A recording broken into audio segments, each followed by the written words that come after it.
Sarah Everard murder. Further investigation whether red flags missed out with murderer cop.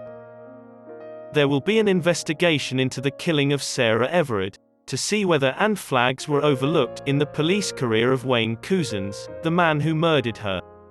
After pleading guilty to the kidnapping, rape, and murder of the 33-year-old marketing professional, Couzens joined a list of 60 of Britain's most dangerous offenders who have spent the rest of their lives behind bars. In light of allegations that the ex-cop should have been subjected to background checks before joining Kent Police, the high-profile case sparked worldwide indignation.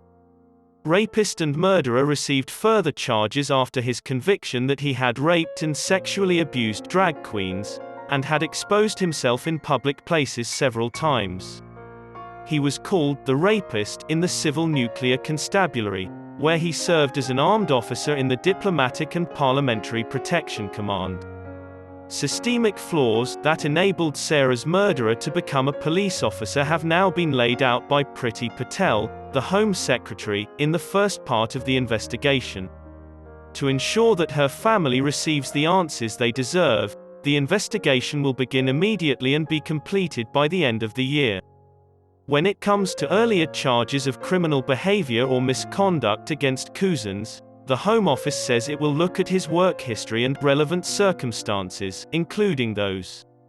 In addition to his general behavior, training, and any misuse of his police powers, an investigation of his screening and transfers will also look at whether any possible concerns and/or red flags were ignored.